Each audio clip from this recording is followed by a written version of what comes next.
South Africa, and everywhere you look, motorbikes on the roads to Port Elizabeth.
At their first stop in town, these riders tank up their machines with gasoline and themselves with liquor. And the good citizens of Port Elizabeth might well feel slightly alarmed. Besides the Hells Angels group, others give themselves names like Satan's Slaves, Freedom Fighters, and the Filthy Few. But they're not here looking for trouble. Port Elizabeth has become the home each year of a mass rally of motorbike enthusiasts, open to all, regardless of age, sex or race.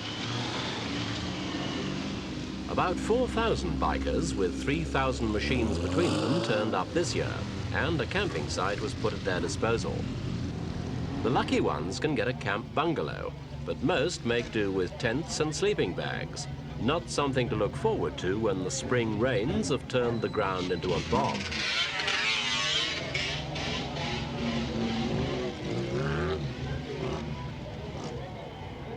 Bad weather, though, isn't going to wash out this event, the Buffalo Rally. The majority do cultivate the rough and tough image of the biker, wearing the most outlandish gear. And here, at the Humewood camping site, the bizarre and the outrageous are the rule, rather than the exception. It's a matter of doing your own thing, and if there's a bit of mud around, then enjoy it.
bikers want a cup of coffee or a cup of soup, just stop this van or drag down to the bikers' church.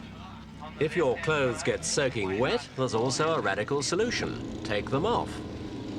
This motorized streaker produced a few smiles, but also a few complaints. Some family groups and local residents were offended by such exhibitionism and by incidents of drunkenness and rowdyism. But inside the camping site, the authorities weren't too concerned with happenings like this. After all, the streaker's best defense is, if you don't want to see it, don't look.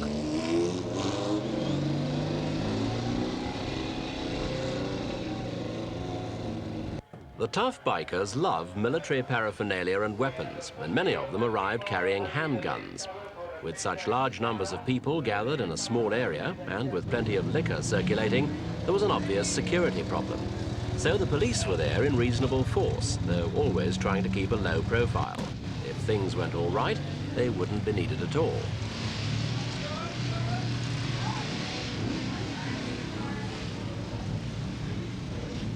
Weapons weren't confiscated, but a compromise arrangement was reached. In the interests of general safety, the bikers were invited to leave their guns and knives at a deposit centre where they could be logged and guarded by officials for the duration of the rally. In fact, guns didn't cause any trouble. Some riders were caught speeding, others were charged with drunken driving, but obviously intoxicated riders were simply prevented from leaving the camp.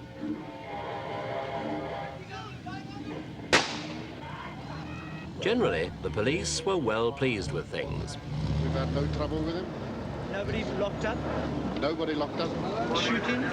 No shootings. None at all? They're a very well-behaved crowd, really. With enough carrying guns?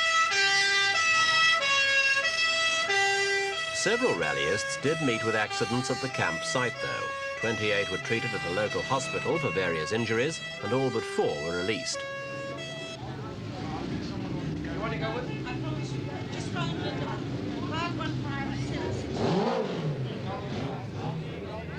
This biker and an older man were involved in the same accident, but help was soon at hand. Less fortunate were 2 rallyists who were killed on the road while travelling to Port Elizabeth.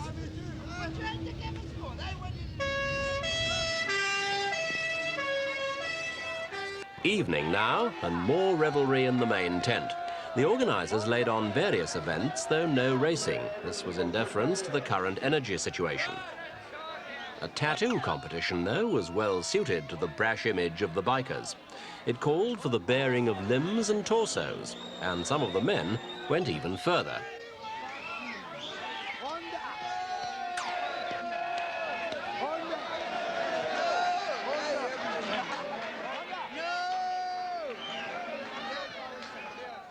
Things do tend to look funnier, of course, after a few drinks, and that's what kept much of the crowd going late into the night. But in the morning comes the big day and the mass rally. Whatever happens, everyone's determined to be there.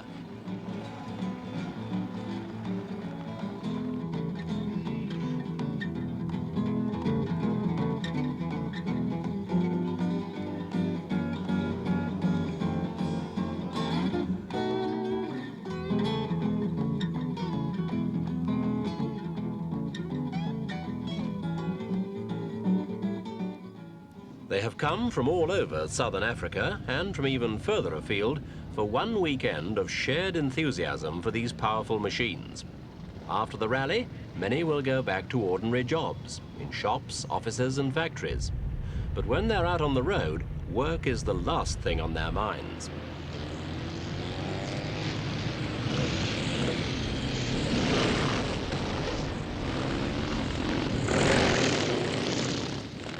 The mass ride covers 35 kilometres through the streets of Port Elizabeth. It took the cavalcade 28 minutes to pass a single point. The first off were arriving back before some had even started. But it's not a race. It's a get-together to pay homage to a symbol of individuality and freedom, the motorcycle. The weather, like last year, proved far from kind, and there's talk of moving the rally to late summer and to another location. Whether it's changed or not, one thing is for sure. Thousands of motorbike fanatics will turn out for the next rally, Cold, rain or mud, it doesn't matter. You just can't keep a good biker down.